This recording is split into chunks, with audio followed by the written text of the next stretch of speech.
Now I get it. Okay, so I'm using the new studio setup. I've changed the background, as you can see. Thought it's always black, it's a little bit boring. I thought I'd make it a little bit more interesting. Hope that you like the new setup. Hope that you can now see me. Please tell me if you can see me, and write in the comments if the sound and everything is looking okay. This should hopefully be working now. This should definitely be working now. Oh, and there's the share thing. So I'm just getting used to this new setup. But yes, Sergeant Booker, boom. Welcome, Andrea Moboy. Good to see you. Ty, good to see you. Give me a second. Let me just make sure I can share this. Live now. Boom, boom, boom, boom, boom. Tweet. And also let me Facebook this. Sound and video. Okay, well, glad to hear that. At least that's working.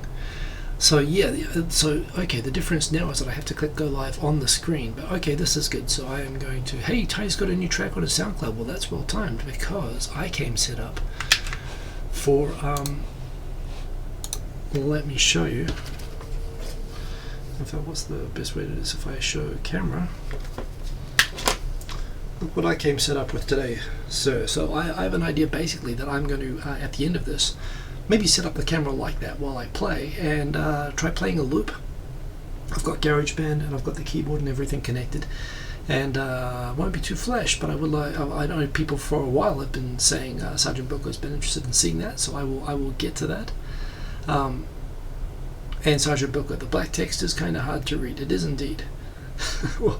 well, today there's not much you can do about it. You can always see the YouTube comments below. I'll think about a better way to do this. I do like having the colors and everything, although you're right, perhaps I do need to retain a black background to this. So yeah, well, Quentin Ranked, sorry about that. Well, I'm like I say, it's part of the show. Getting used to this.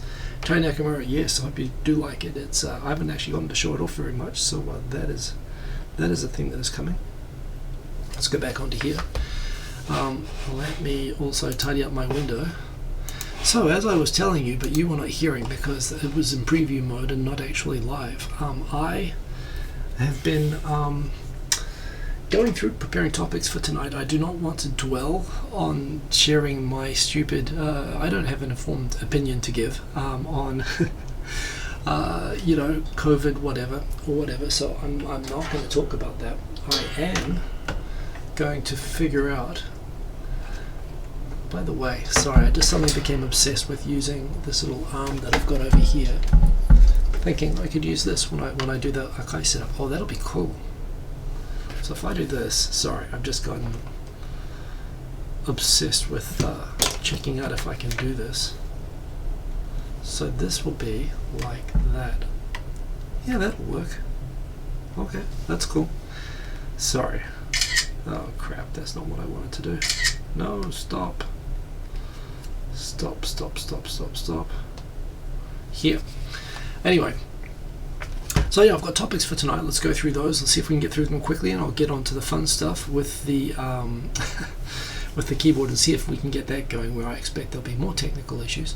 But yes, I'm Hikozaima, and I'm here every week, as you know, as Andrea Moboy knows, because she already did it up there. If you @ Mark Hikozaima, your name will flash in orange. You can give me a topic to talk about or a question you'd like me to answer, or just say hello anytime. It's always nice to see you. If you're in the chat, please say hello.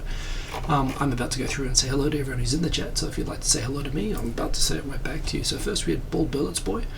Mr. Quaddy Chap, good to see you as always. We've got Andrea Moboy, always good to see you. I know it's late, so good, nice of you to join. Believe in Yourself, good to see you. The J Vlog, Tech Art 2, awesome to see you. Tokyo 503, Quentin Ranked, Lysander 45. Who else is in here? Tai Nakamura. The Sergeant Bilko, awesome to see you as always. Thank you for joining. We've got Chris Jack, hey, good to see you. I think I've already said Tokyo 503.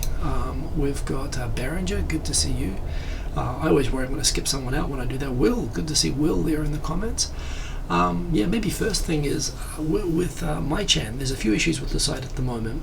If you try to use it right now, you'll see that it's saying that the app isn't approved, that the API interface isn't approved by Google. I'm trying to figure that out, but there's that and a few other things I need to update, and my devs who are supporting me, helping me to build the site, they've kind of gone offline a little bit. I'm hoping I can get hold of them and revive it, but I am thinking if I can't, I might wrap up the site. It is costing a lot to keep live. It's honestly, I still think it's a great, it's a great idea. It works really, really well.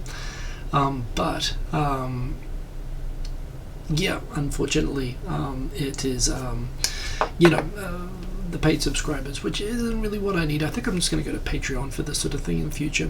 It's not really even the cost that's actually the big problem, but yeah, the fact that people can't use it and I'm paying a lot of money each month when it's not really usable right now, and it might become unusable. So I think I might take it offline. It was a fun project to learn. I would like to do something else. Look out for that. I do have other ideas as well. But hey, Jeremiah Kenner, good to see you. Perk, good to see you. Good to see so many people there in the comments. And thank you for saying hello. Always good to see you. Raz Al Ghul, good to see you. Let the games begin. Now why Raz? That is interesting. Why am I not seeing you in the comments? It's coming down here. Okay, so that's funny. It's actually showing up faster on Streamlabs OBS than it's showing up actually on the YouTube interface. So that is pretty cool. Good to see you, Raz, and everybody else. Anyway, MyChan TV, I'm still trying to keep it. It's on life support, but we'll see how that goes. STM, NSD, konnichiwa, konbanwa, good to see you.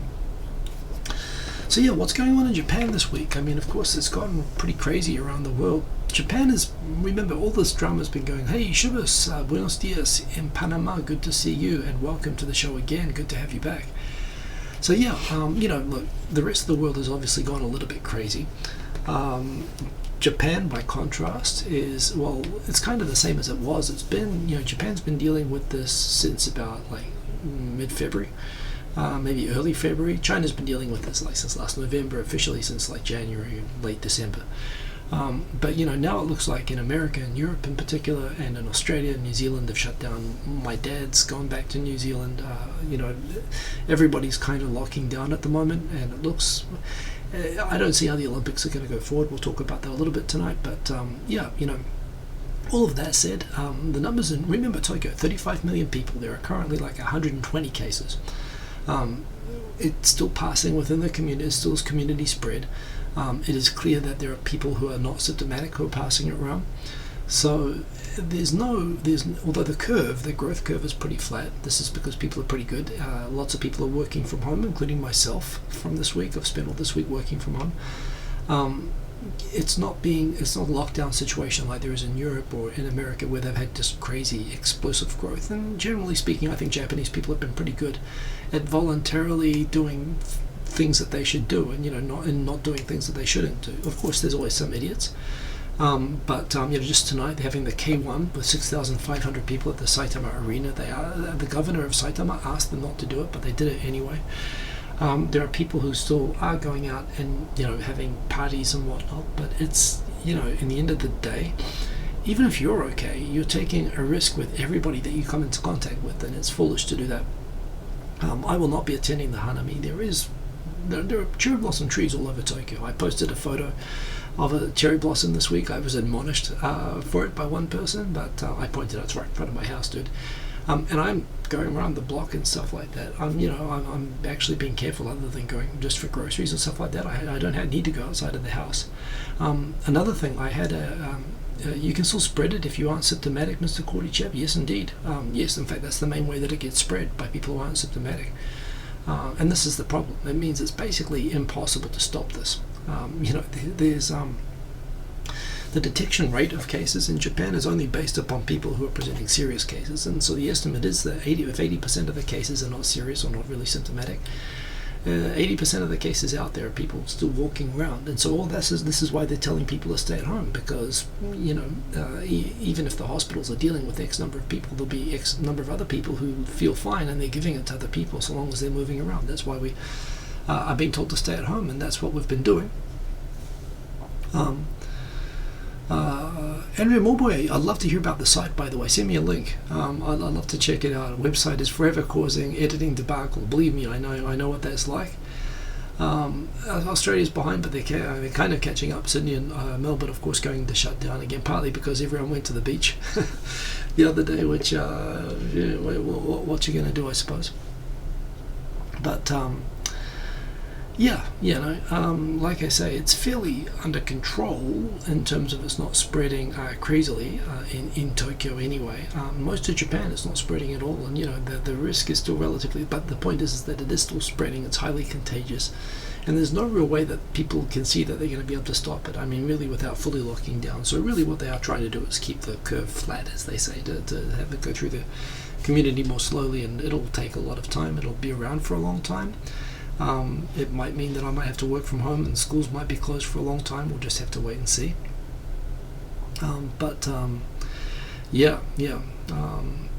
And indeed, lots of people have been reading lots of things. I've got some links which I'm going to share, but I'm not going to actually give too many of my other opinions, other than, of course, stay safe, stay healthy, take care of yourself.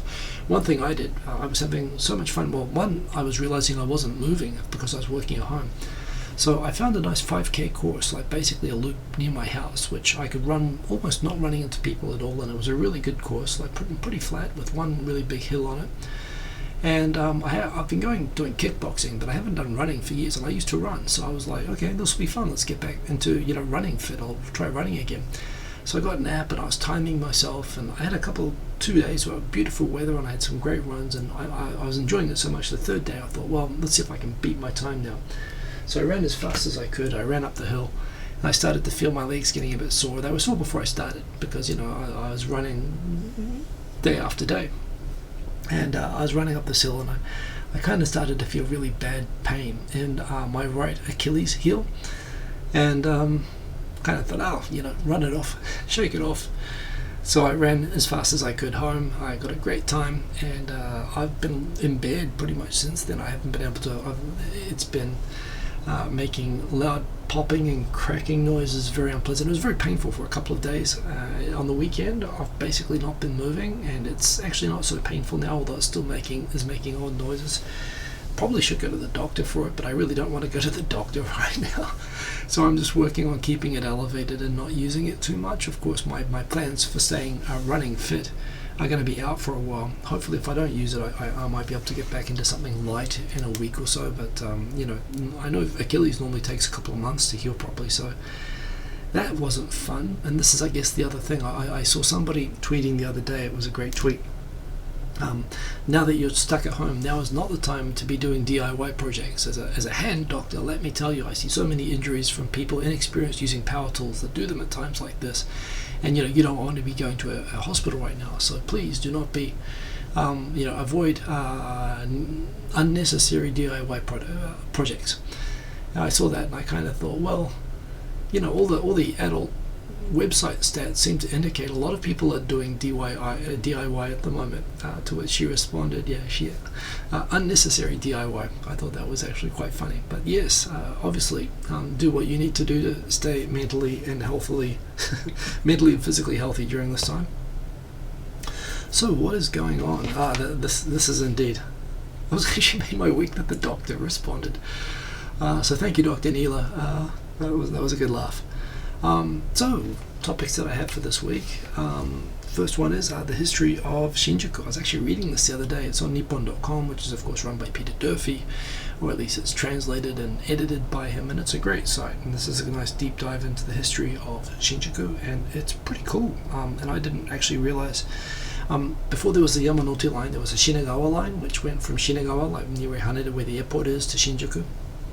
And basically this sort of was a backwater station back then. It was at a little shopping district beside it, and it was just happened to be kind of a little bit separate from, but near this Shinagawa line. And then when they built the Chuo line, it sort of became at the intersection of that. It was all bombed out during World War II, but it was kind of, some of it was still intact, and it was one of the areas that had a huge black market after World War II, where if you lived in Tokyo was destroyed completely. It was one of the few places you could buy essentials, which meant it became sort of a hub for a lot of people. And then it built up sort of rapidly after World War II, and it's become the biggest train station and one of the busiest districts in the world, and it's awesome. It's the center of Tokyo. It's a great article. You should read it. Perk, yes, it was out. So here was me having 4 and a bit K, and getting slightly progressively better times. I got down to 22 minutes 22 when I pulled my Achilles. So don't do that. Don't be an idiot. And you know what? I used to run cross country, and that was always the story always was with running. If you're into it, and I used to run, and I used to get coaching on this. The first run is the most dangerous. I always found this really interesting. We are trained.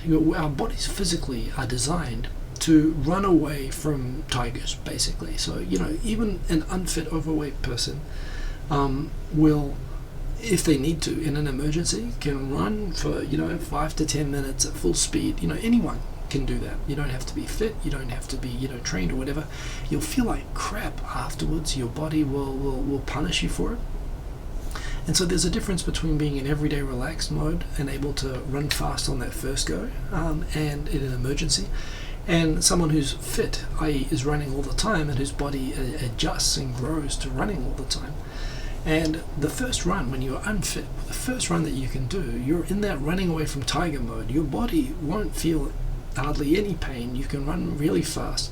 But the problem is, it means that it's really easy to overdo it when you're not fit. Case in point, me. I wasn't stretching properly. I wasn't fit. I pulled an Achilles. But it wasn't on the very first run. This is part of the problem. So you get all that lactic acid, all the sore legs, all the stiffness, limping around afterwards, and that's your muscles growing. That's you turning into someone who runs regularly. And it's kind of funny. So when you go running, your first couple of runs will be really fast, and then when your body starts to try to adapt to regular exercise, it'll get slower for a time, and then you'll become faster and more consistent. But yeah, so what I always used to be told, and what I always used to do when I was running, was deliberately do the first few runs slowly. And that's the problem with these apps. These apps are awesome, but you feel like pushed to push yourself to run faster. And I really should have been aiming, instead of doing this in 24 minutes and going for 22 and going for under 20, like straight away in my head I was thinking, can I get under 20? I should have been going for 30. I should have deliberately been running slowly. So again, for people, I know a lot of people around the world are in sort of lockdown situations. Some people not even able to leave their apartments. I guess it might be a good time to get a treadmill, but if you're like me in Tokyo, it's not a hard lockdown and I'm just running around the block. Do take care. Remember, especially if you're not fit, and do that. So yes. This story, of course, we've all seen all of the tit-for-tat stuff with China and America fighting at the moment over how the whole drama started. And America seems to insist on calling it the Chinese or the Wuhan virus. It doesn't really, it's neither here nor there. I mean, yes, it's true that the last few of these, well, not MERS, but SARS and, swine flu, and, they came from, it would seem, mainland China unhygienic markets, as seems to be the consistent cause of a lot of these, and these are things which you'd hope that they could improve, but of course there is now a counter conspiracy narrative coming out of the Chinese military online. They've been putting on Weibo or WeChat or something that they think this is a deliberately planted US bioweapon, and indeed there were. Apparently now it seems that there were cases in the US before it was reported in China, although also it seems that there were cases in China before it was obviously published, and of course they tried to suppress it. But all this, who's doing better and who's doing worse and whose fault is it, and all these conspiracies, it's kind of pointless, right? But there is of course this stupid fighting happening at the moment, so what has happened that's really interesting is China just recently decided to, America, again, tit for tat I suppose, America found a lot of Chinese PRC, sort of Communist Party driven media agencies with people in the US that were responsible for propaganda creation pretty much for China. They had their their credentials revoked and they were kicked out of the country. And China went and kind of did the same thing. Did retaliatory expulsions against US journalists or journalists from US media organizations within China. So far, kind of normal. Japan Time, there was a New York Times, Washington Post or whatnot. However, it seems that they have also extended those expulsions not just to mainland China but also Hong Kong. And again, they're not supposed to be messing with Hong Kong until 2042, I think that was the deal. It was like 45 years. Which seemed impossibly far in the future at the time in 1997 at the handover, but it looks like, in a soft way, it's kind of understandable at this time as well that they want to get hold of the narrative of what's happening in China. But yeah, it's kind of the fact that it looks like now China is now directly starting to impose media and censorship controls in Hong Kong, and they're using this kind of as an opportunity for that is somewhat alarming. So I thought that was interesting. Yes, I might have mentioned the other week about a man who had just been told he had been diagnosed in his 50s in Aichi Prefecture, and he went all over town telling every bar, hey, I just got diagnosed with coronavirus, I'm going to give it to you. And then he went to a Philippine hostess bar where he hugged up with a girl and told all the staff he got it and he could give it to them. And he's dead now. He died of the virus this week, and but not before he did actually give the virus to a number of people that he met on his big night on the town, including the hostess who was sort of assigned to him for the evening. So I hope he's not a religious person, because he's not going anywhere good from that. Again, this is the thing.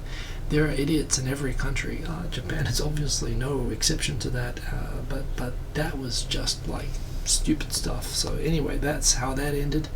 That's a picture of him and the hostess that he infected, and he's dead now. I mean, that's just kind of nuts, but again, this is what's happening. Through all of this has nothing to do with coronavirus, but there was I think I mentioned that in, was it Kagawa Prefecture?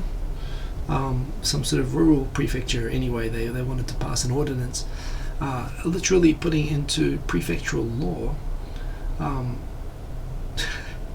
which prefecture was this? I'm pretty sure it was Kagawa. Kagawa, yeah, they wanted to make sure the prefectural assembly, mostly of 80 plus old men, decided that the most important law that they need to pass right now is a law that bans kids from playing video games for more than 60 minutes a day.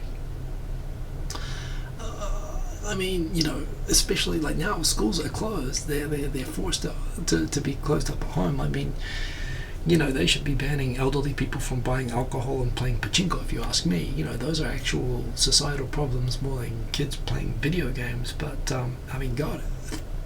So apparently Japan, the home of video games, and Kagawa Prefecture, they've decided again the most urgent thing is for elderly to regulate the young. I mean, yes. So they're going to scare all the young people out of the country, but that is a thing.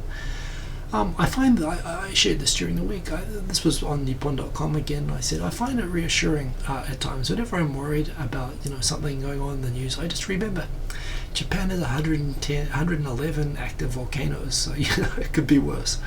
Not to mention Mount Fuji, it's overdue for an eruption. Last time it buried Tokyo, and it was like 30 to 50 centimeters of ash or something like that, which doesn't sound like a lot, but it's basically 30 to 50 centimeters of cement once it gets wet and it crushed all the buildings.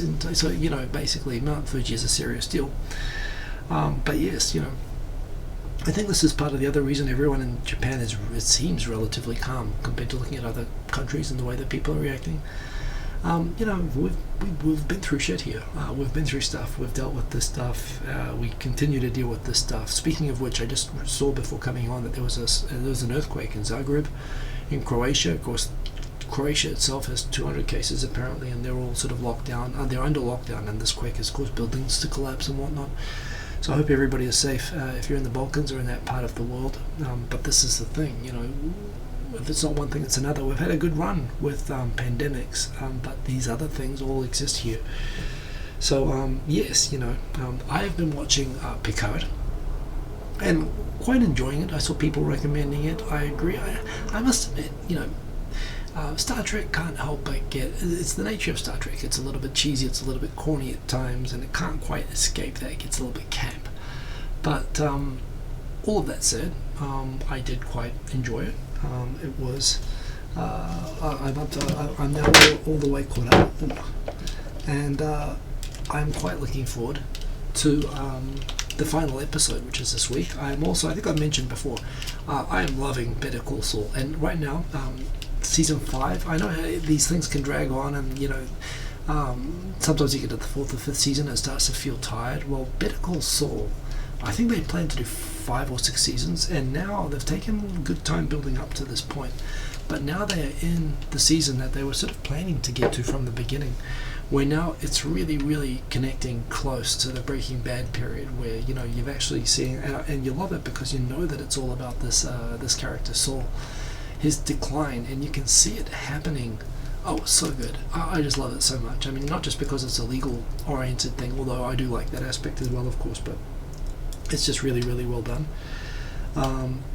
And I appreciate that. So yeah, if you have a chance, if you're all shut down, if you ask me, the two things that I'm watching right now are Picard, which is pretty good, and Better Call Saul, which to me is one of the best things ever, like on TV. So that is enjoyable. But yes, we've got this is kind of interesting. I only started to hear about this in recent days. Apparently there was someone on Instagram and Twitter started doing this the story of the crocodile who dies in 100 days, and they were putting up these daily little cutesy little cartoons of this very nice crocodile who was going around and helping people and being nice to his friends, counting down the 100 days till he died. And apparently it was causing the whole internet in Japan to freak out as it was building up to the 100th day.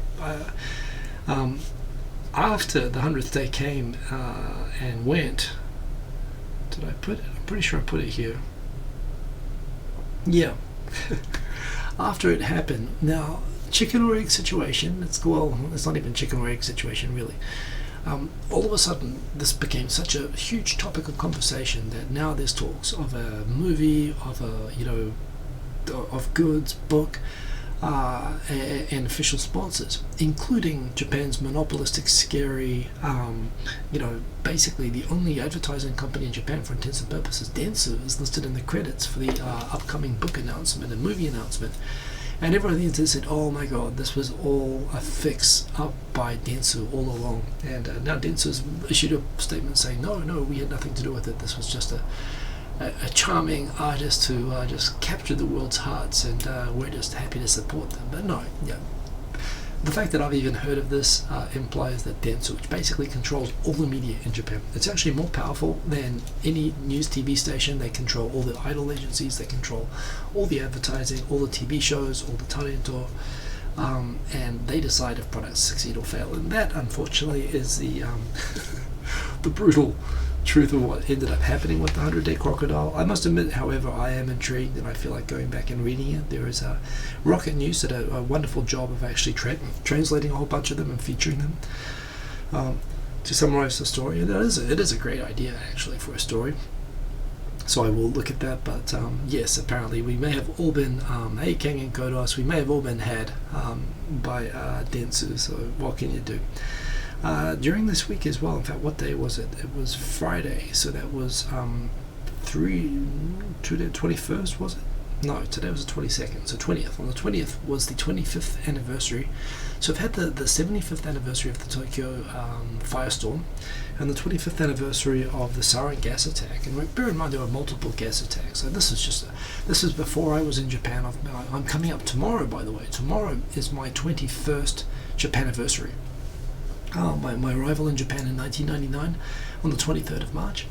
But yes, just before that, a few years before that, it was just a crazy time in Japan. Of course, you had the Kobe earthquake, and not long after that you had the Aum Shinrikyo cult and the attacks, there were multiple kidnappings, murders. They tested the sarin gas, actually driving it on the back of a truck through a town and made people sick and killed some people. And then they walked one day, this time of year, 25 years ago, into the Tokyo subway system on 3 lines that were all heading into Kasumiyaseki, the main bureaucratic district. And in the morning rush hour, they released nerve gas on 3 subway trains, and 14 people died, 6,300 people got sick, and these people sort of got nerve gas damage from it. So, I mean, you talk about just unbelievable, unimaginable stuff. Well, apart from the fact that it seems to happen a lot in Japan, here's another case of just an unimaginable thing that happened. To me, it's really hard to comprehend, but I do remember the news at the time. Hey, Jeremiah Kettner, you were here in 1999. Well, there we go. We were both here. I was a wide-eyed dumbass doing everything wrong, but that's how I ended up losing all my hair and gaining my experience. But yes, it was a good time. We got to see the year 2000, when of course the entire world's technology collapsed, or as everyone expected it to do. This is kind of interesting. I said I wouldn't talk about this, but this is a little bit relevant. So 2 days ago, apparently First of all, the governor of Osaka said, starting this weekend, we are stopping all Osaka people going to Hyogo. And then Hyogo made an announcement. Wait a minute, we're stopping all Hyogo people, which is Kobe, basically. Kobe is like the Yokohama to Osaka's Tokyo. You could think of it that way. It's the port city. It's got more international people. It's actually very much that sort of, again, from up here in Tokyo, Yokohama, it's Osaka, Kobe. Is the way that I see things. And basically, it looked a little bit like a governor pissing contest where they said, no way, I'm going to cut you off. No, I'm going to cut you off. This is both ways. And it turned out it was getting a little bit ugly. So the governor of Osaka released a government memo that was non-public, that he was given, that he shared. And it highlighted that yes, the government's found that the rates of sort of passing along the rate of growth of the of cases in Hyogo and in Osaka are exceeding 2.0. So I'm trying to figure out. So apparently that's when it gets the exponential level. The curve there at the moment, it's very small. But right now, the new infections each day is just hitting a threshold that it looks like it's about to explode. So they've actually asked everybody to please shut everything down, because the government, the document that was shown by the Osaka governor showed that within 2 weeks there'll be 40 times the number of people with COVID-19 in those areas. And again, they're afraid of overwhelming medical facilities. So yeah, they haven't gone into, and this would be really hard to actually do in Japan, they haven't gone into, military roaming the streets and drones telling people to go home or anything like that, but they are telling people, yeah, this weekend, seriously, do not go to Kobe, which is a bit silly. There's only one road that connects the two, by the way. There's like mountains by the ocean which connects like where they go.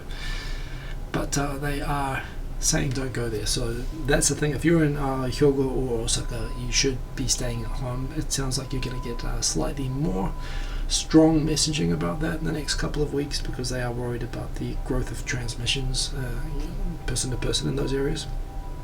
These are pictures from the sarin gas attack 25 years ago.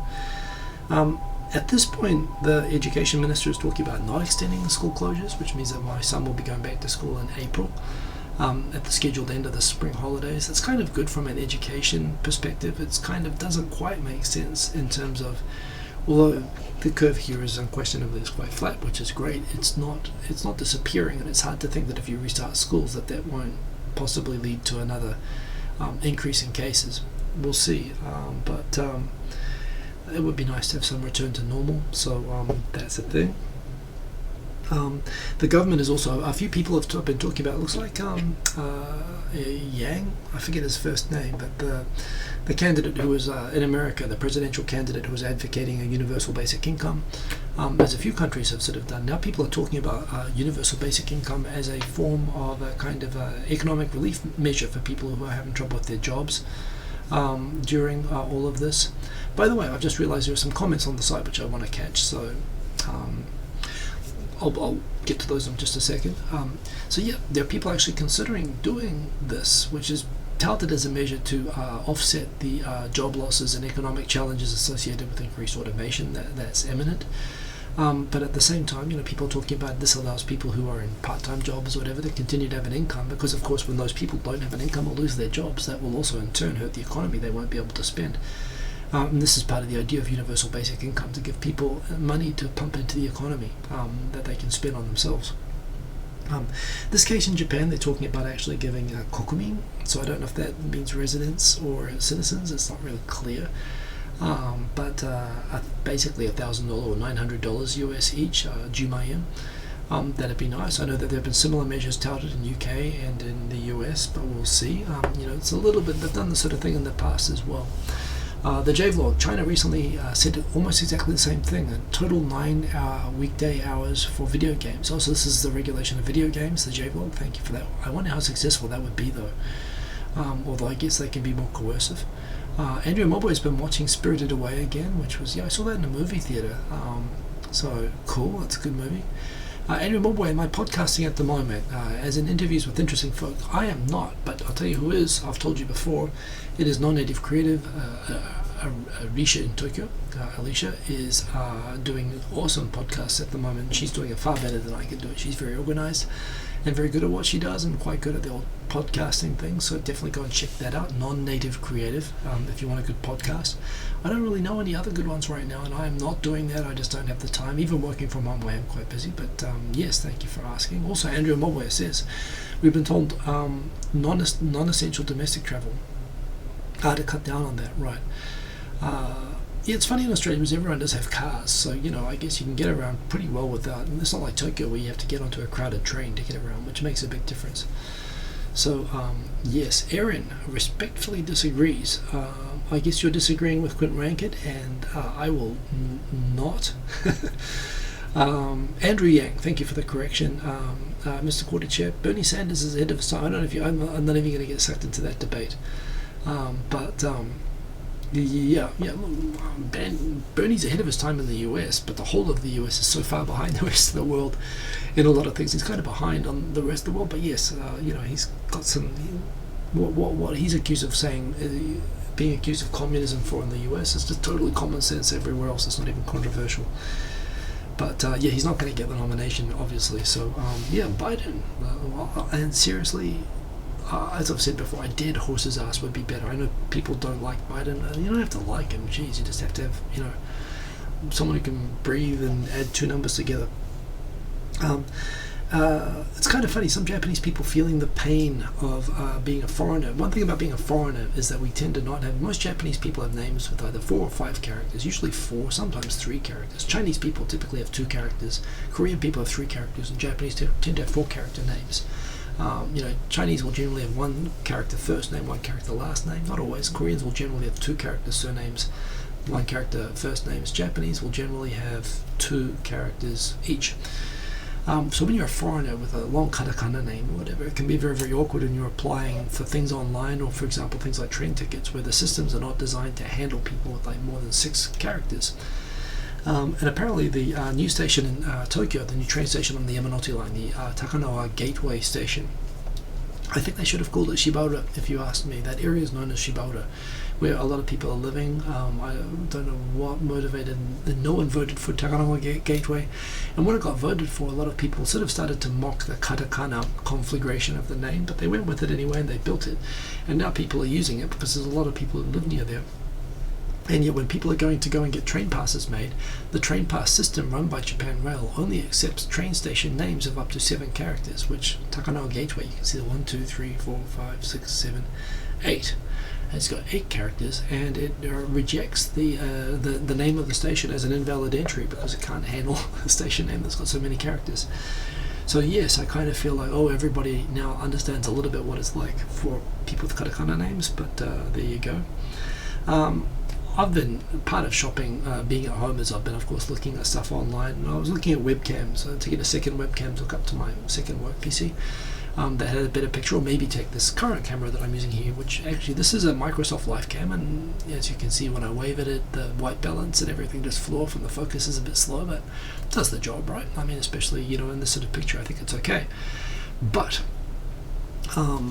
I was looking to see what sort of options. I've been trying to get the GH3 working forever, and as you can see, I did actually fix that last week as well. It does work pretty well with the interlacing is awful, but the picture is clear and it will work. It is fairly in sync with the USB mic, so I should have done that. So I can actually do that, although tonight I didn't risk that. But I was looking, what's the best quality webcam that you can get? And this thing, I've seen tests of this. This is not on sale yet, but it's about to come on sale. It's from Ava Media, which is a game streaming company. They've got this webcam. It's a 4K UHD webcam, and it's just like amazing. It's so much better than all the Logitech ones.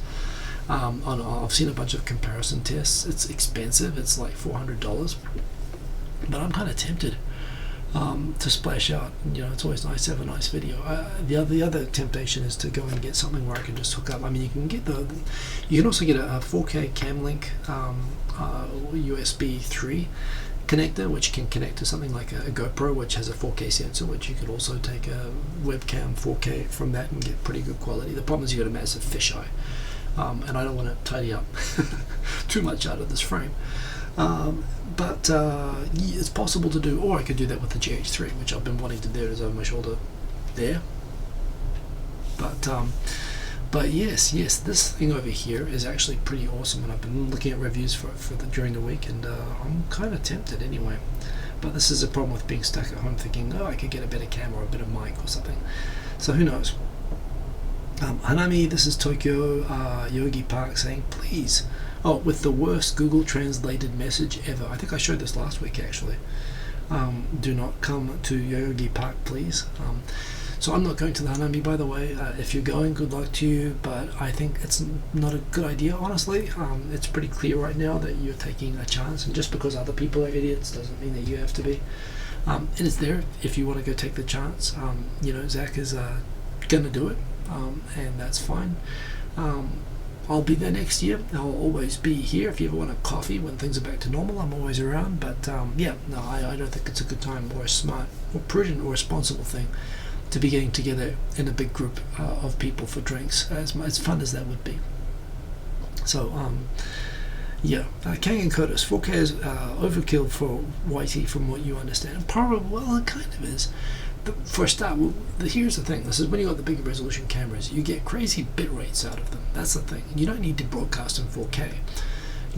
What you want is the if you have a high bit rate on the camera and really good balancing and contrast and everything, which this thing had, it means even a lower resolution, you're just going to get a camera that just looks a lot better. Even streaming at 1080p or 720, it's going to look like a TV broadcast, and it does make a big difference. You don't actually have to use the full capacity of it, and that's what I would like. Quinn Ranked, you did get sucked in. Yes, you have millions of dead to look forward to. I probably missed that. Biden seems to have early stage dementia. I would still take someone with dementia over the current guy. I mean, it still is no comparison. But anyway, Mr. Cordychet, making your own butter. I'm glad to see that you're learning important survival techniques there. When the Olympic flame arrived in Miyagi, it was originally going to arrive in Sendai Airport, and there was going to be a big welcome ceremony, but they cancelled it to be responsible, so they took it to an Air Self-Defense Forces base, where it landed. When it came off the plane, it was extremely windy, and the torch was blown out twice. If that's not an omen, I don't know what is. After which they took it into Sendai, where they put it on a public display, which they asked people to not crowd around and watch. The result was 50,000 people came to come and see it, queuing up for hours. So not that smart. Sendai only actually has one confirmed case, so they're not really in the same situation as other places, but if they want to multiply the cases, they're not really going about it the right way. And if you ask me if that's how the Olympics wants to do this, they should probably just stop now. Tokyo still the most desired. Apparently we just beat Kanagawa out to number 2. Tokyo is now number 1 prefecture to live in Japan, according to a new poll, and that's obvious and it's awesome. Harajuku Station has been replaced. The cramped Swiss ski chalet that was there before. Certainly one of the most important train stations in Japan, in the world, on the Yamanote line anyway. The problem was, it's right beside Yogi Park, and it's right beside the biggest fashion district in the world, and the station is a death trap. It's too cramped, it's dangerous, it's stupid. So, they decided 100 years too late to move that damn stupid, Swiss polka dancing, chalet away, and they replaced it with some good old-fashioned, brutalist, efficient, building, which is going to make sure people don't get crushed to death. And I haven't seen many Japanese people wailing about the loss of the cabin. I don't know, they're going to put it back up on the mountain somewhere where it probably belongs. I've seen all these sort of it was the same when they did this in Ebisu, when they knocked down a bunch of buildings and so on, and Omotesando when they knocked down a bunch of buildings. I remember it is a thing. I've never really understood people into protecting heritage buildings and being outraged at modern design buildings replacing wonderful traditional character buildings.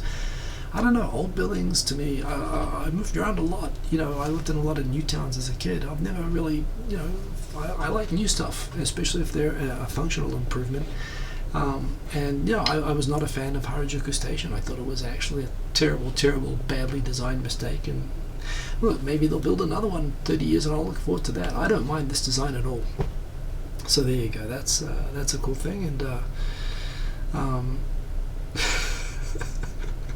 Quinn, funny comment. Yes, and in terms of the debate going on, it looks like we're probably going to get a decision in the coming weeks as to whether the Olympics are going to be cancelled or delayed. And delayed seems like the obvious one. No one wants to not have it. They just think it's not a good time to have it, so they say. Kang and Kodos, I go to Ebisu. I don't know Hidden Drifter what that means. I work near Ebisu, so yes, I go there every day. And it's cool. It's one of my favourite neighbourhoods, actually. But yes, so here's the thing. I think that's for Yonchoin. I should have figured out how much that was before I came on. It's about, $400 billion? It's going to be a huge economic loss to extend or to delay. Well, that's in the case of a cancellation. But, apart from the fact that getting all the venues again, getting all the volunteers and paying all the staff and everything, and, extending is going to be as painful, or even more painful by some measures as cancellation. So while it seems like the obvious thing that everyone would like, that might not be possible to do. So we'll see what happens. I've always said it made a lot more sense to do the Olympics later in the year if that's possible, but it's not clear if there's going to be any chance of moving it at all, or if things are even going to be better at that point. So I don't know. It seems hard to see how it's going to proceed at the moment. I'm just hoping I get to go to Australia in July and August, as I'm planning to do. It doesn't look likely right now. In fact, right now, my mum is Australian, my sister's Australian, I grew up in Australia, but I cannot go to Australia because I'm not an Australian citizen, and right now, I can't even transit through Australia under the new travel restrictions. And neither can my son, so I'm hoping we can go down there and check it out later in the year, but we'll see, as things are. It's hard to make any plans right now, obviously. These are the documents showing the number of people dramatically increasing in the next few months in Osaka. That is the Saitama arena for the K1 event tonight, packed full of stupid people. The governor was actually outside the stadium admonishing the organisers for proceeding when he had asked them to voluntarily refrain. But that is a thing that happened, and that, I believe, is the show. So I rushed tonight because I do want to do this tonight. So let me see if I can get this going. And I think the right way to do this is if I can turn on the camera, and let's see if I can get us set up with this. That's not going to work. Okay, one moment.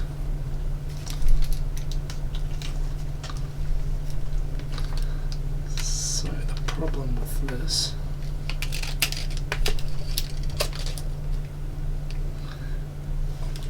is that it's kind of low. So let's see. That's not bad. That's a pretty good view. If my cheap camera stand can handle it. Let's tighten that up. Move this over here.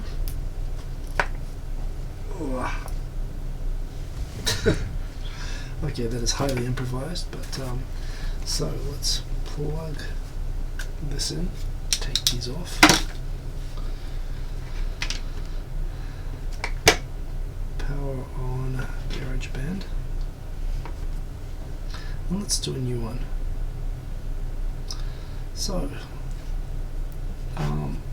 let's see how I go at this. Boom. So let's start with a beat. And let's do a new sequence, and let's make it let's pick out a modern disco. So let's see if I can get the sound going on this. Can you hear that?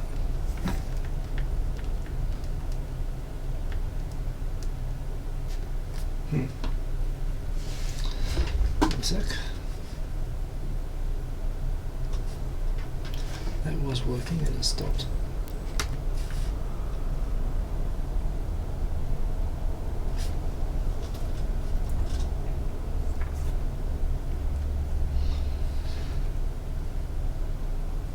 That is not good. Hang on a sec.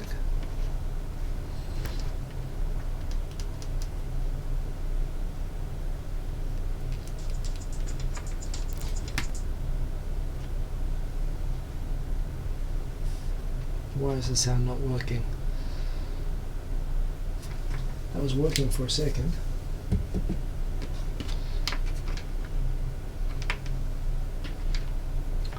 Okay, let me turn this off. See if I can get this going. It's going for a moment.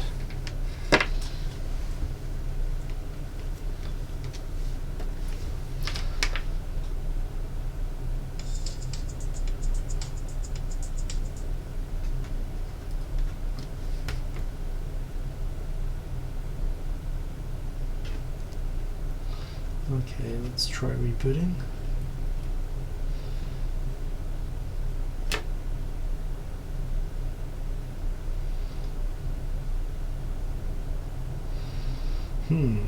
That's annoying.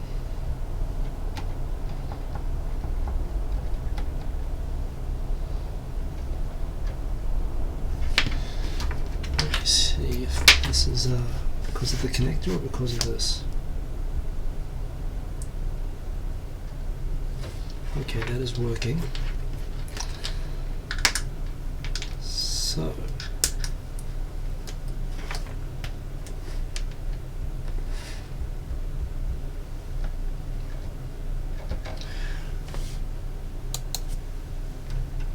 is it not working with the splitter? Wow, that's super annoying. It was working. It was working for a moment just before. I can do this, I can do this.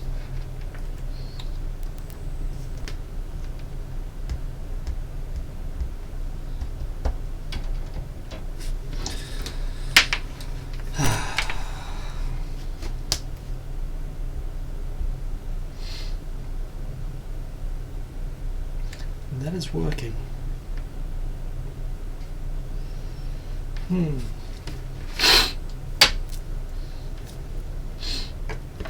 Quick test. Will this work directly? This will have to work directly.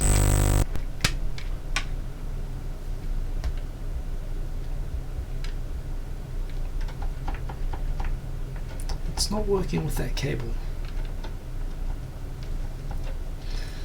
Okay, well that's interesting. I'm going to mute that. Sorry, it's a bit too late for that, I realise. If this doesn't get going, I guess I'll have to do it next week. But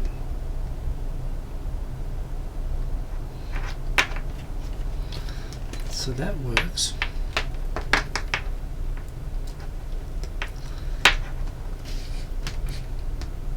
And that doesn't work.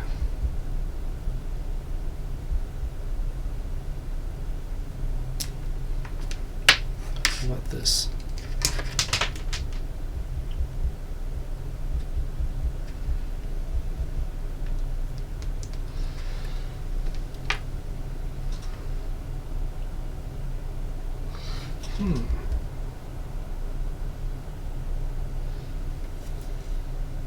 I guess I can't do it.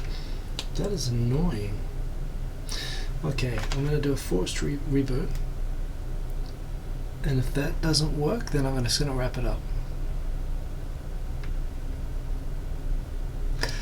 Thank you for your patience anyway. I'm going to try and reboot, and if that doesn't work, I'm going to give up for tonight. What I was thinking about doing was setting up a normal beat and building up a loop and seeing what I could do with this. I've had some fun with it. I can show off a few things. I haven't assigned the knobs. I have assigned the pads, and I figured out how to use the keyboard pretty well.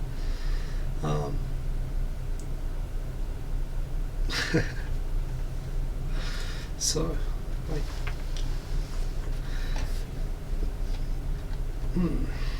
that is super annoying. I guess I'm going to put this over here.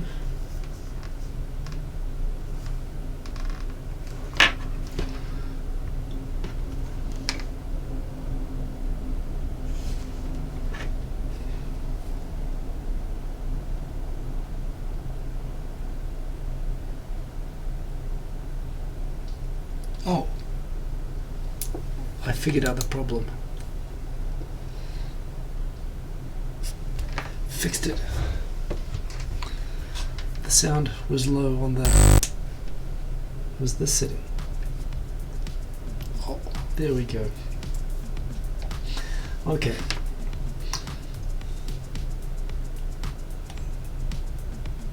So stop, delete, or actually I just want to create my own one. Custom, new. Let me create my own one, damn it. Patterns, edit. Done, no.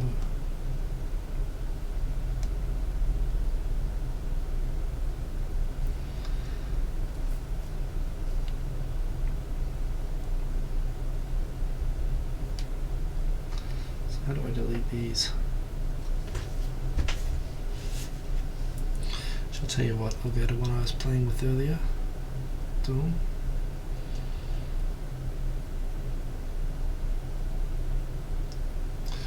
So let's just clear these out. So I got the beat sequencer, so if I open this up, you can see I just created a really simple beat. Oh, that right now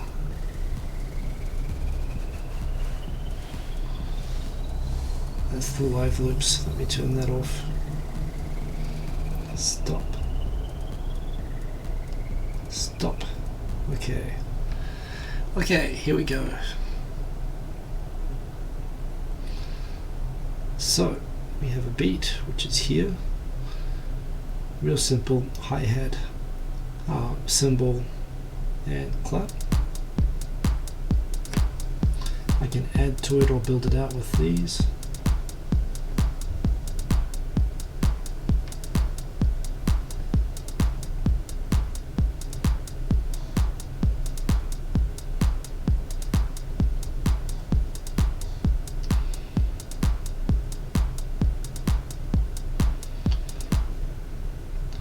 Now wait a minute, that's not quite right. Is there a live loop there?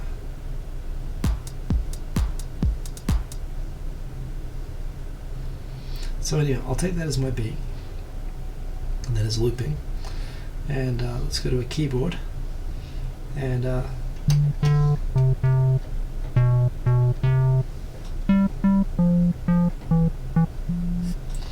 okay, so let's just try a loop.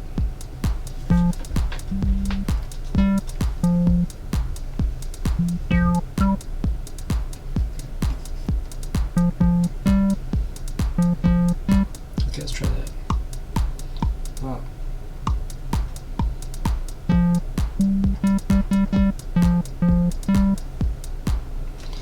So let's see what that looks like. Let's bring that back, quantize it. Quantize. Straight 132, yep.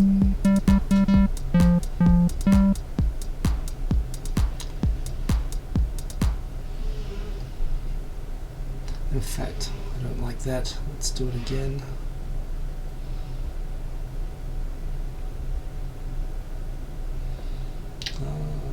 Boom, turn that off.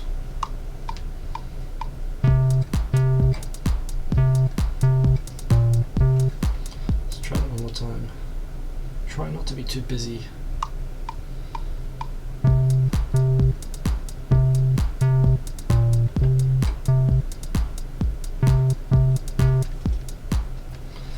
Okay, let's just try that. Boom. That's 4 beats. Check that out.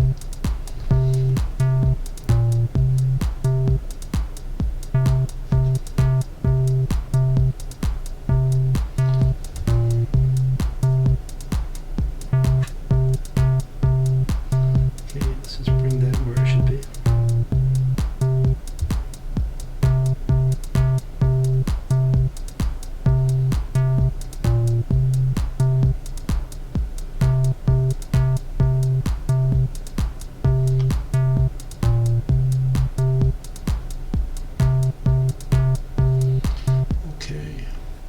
Now I can build up this loop by going back, done, Let's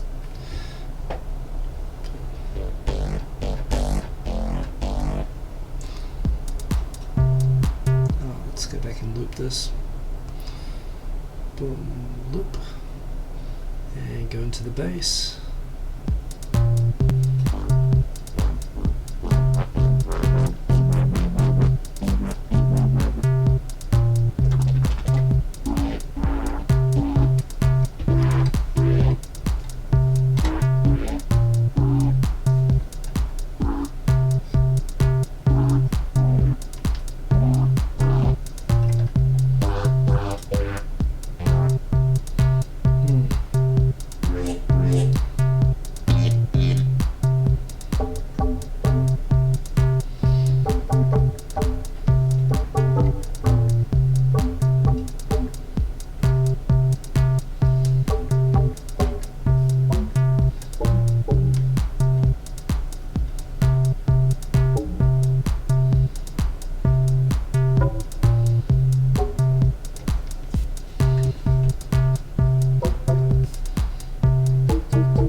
Okay, so that's kind of a working loop. Let's try a different instrument. Let's try proper piano.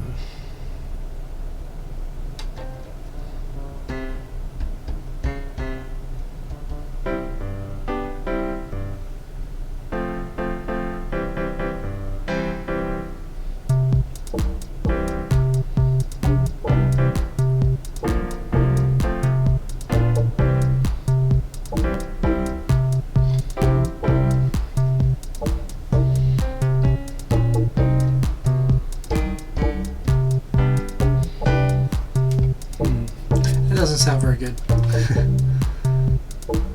Up the volume.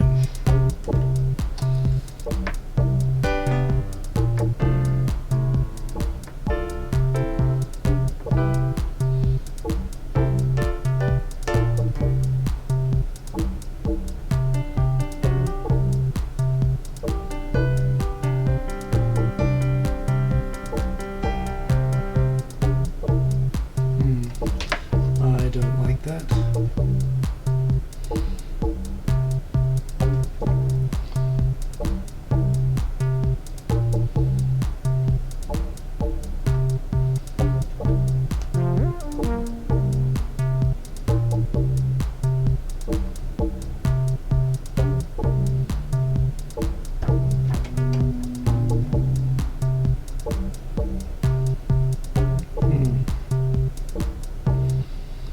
Let me try to figure out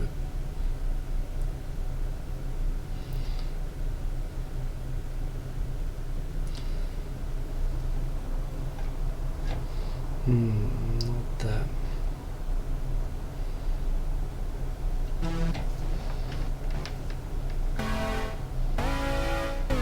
That's kind of cool.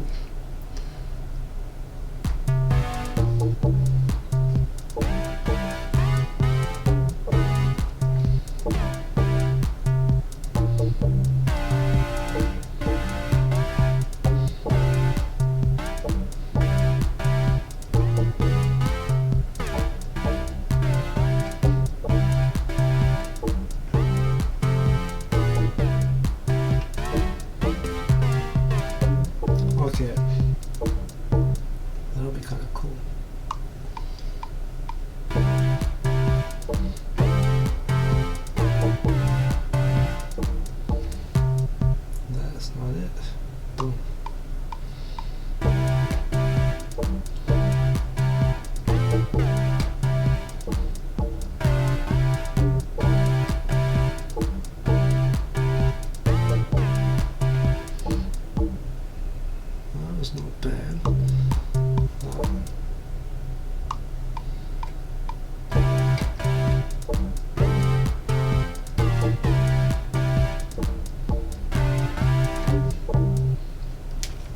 that's kind of cool.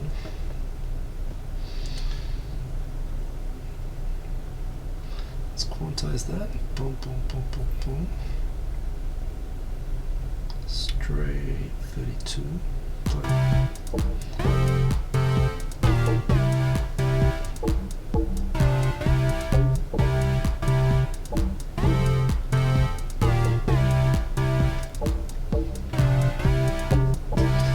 Some effects. It's kind of cool. Hey, BTC Chiba. Oh, sorry about that, OD Junior. Yeah. I don't know what is happening with that.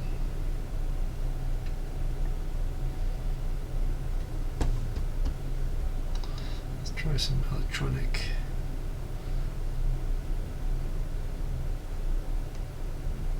Arcade Frenzy.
Okay, that sounded a little bit silly, but it was fun. Let's turn that off.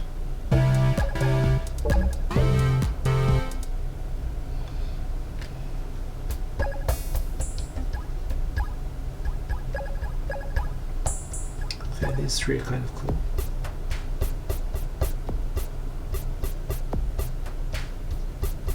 And that one's kind of cool.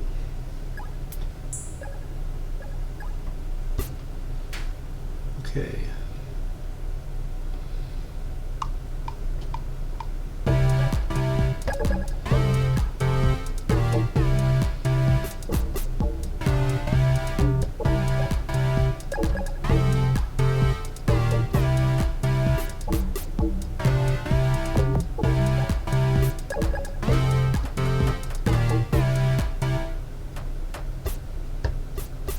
I should have used this one.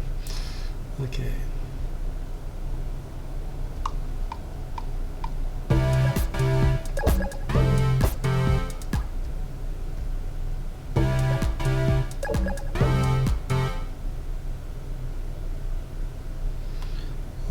No, that one. Don't. Electronic Arcade Frenzy.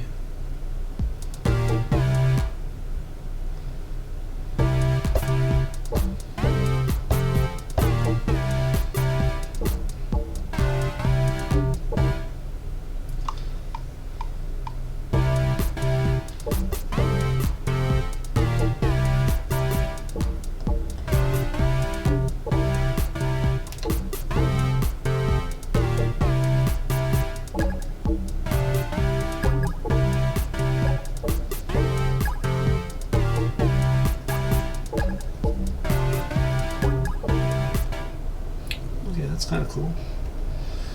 So we're building up the track. They're all looped. I know, one more thing maybe. It's kind of fun anyway, you can see me building it up. One more thing and then I'll call it a night. We'll go back. Let's just do something I don't normally do. Let's do strings.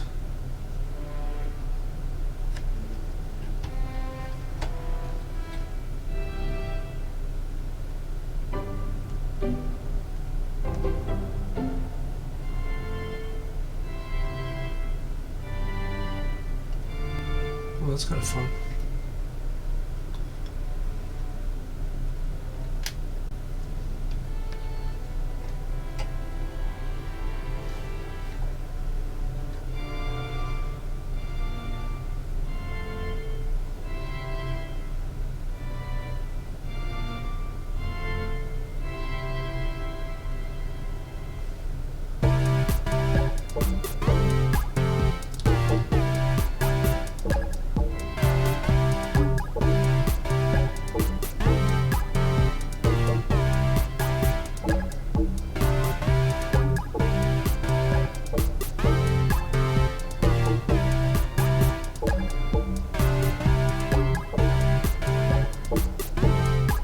Doesn't really work, does it? It's kind of fun, but it doesn't work.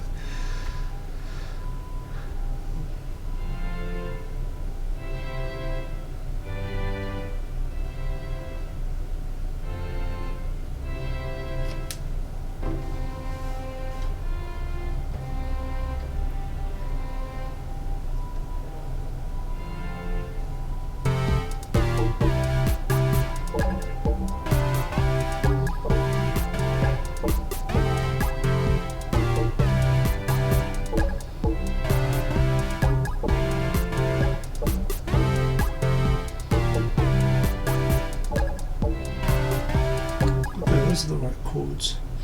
So let's pop it back. Let's just do this anyway.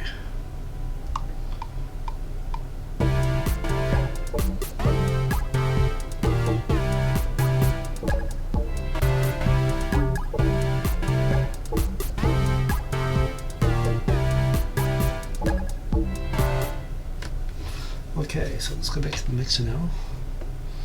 And that is kind of cool. I can now up. Definitely up the level on that, definitely up the track volume on that. I can definitely take the volume down on this one. That's the whole track. No.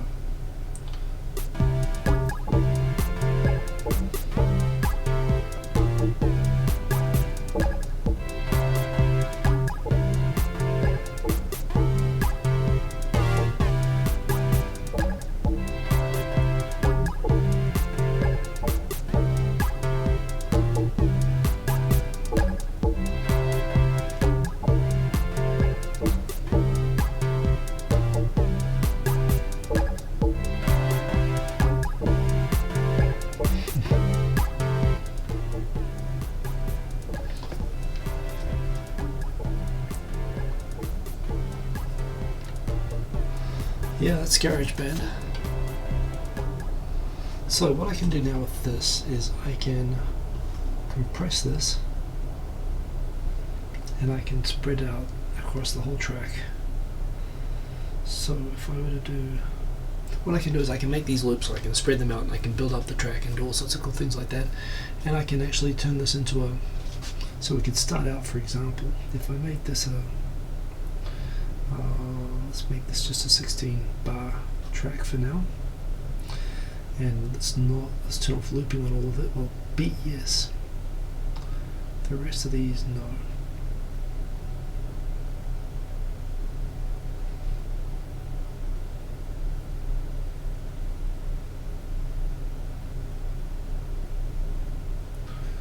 So let's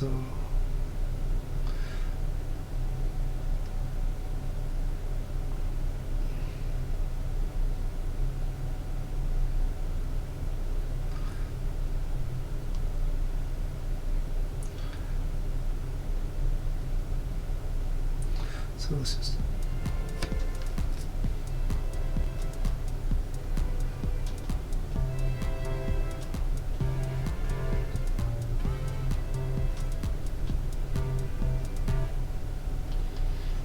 can I bring these forward?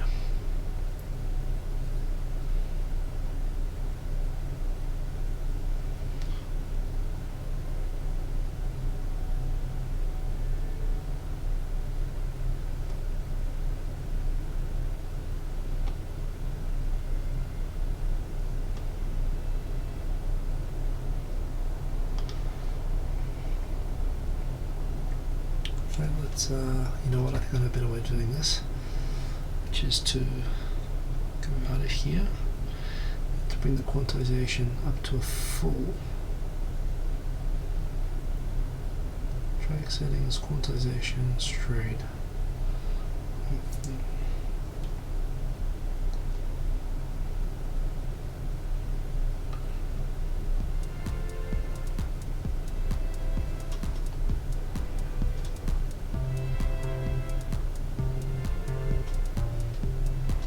There we go, building it up.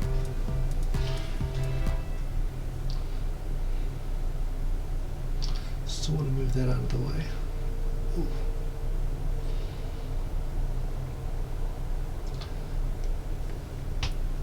That third chord is still too slow.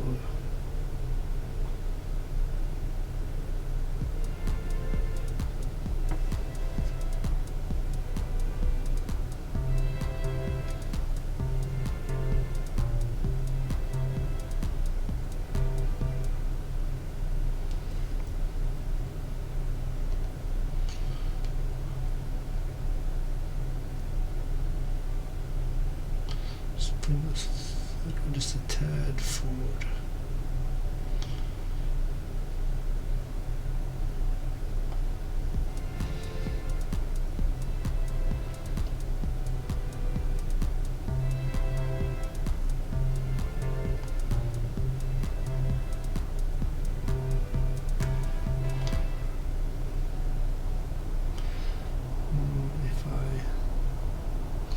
Change the quantization to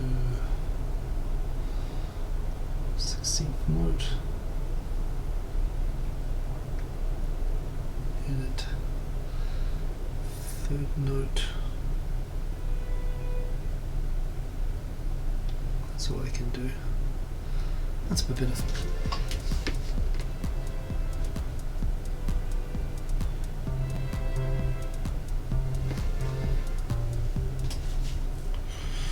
So, the baseline in these are quite good. It's a bit jarring when it comes in with the main.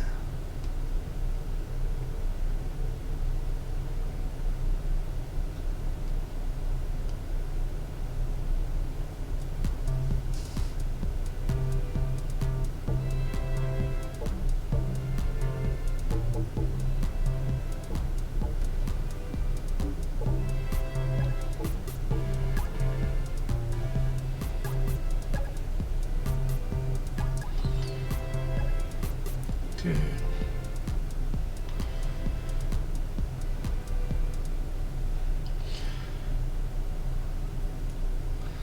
You know what? I think I can make this into quite a good track.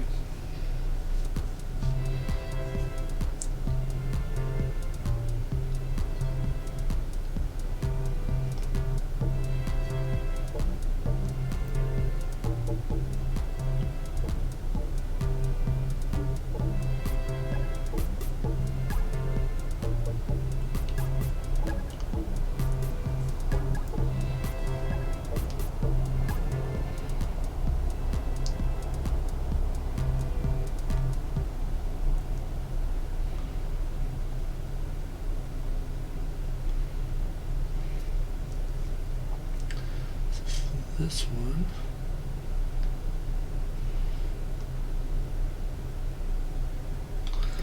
I'll copy, bring over here.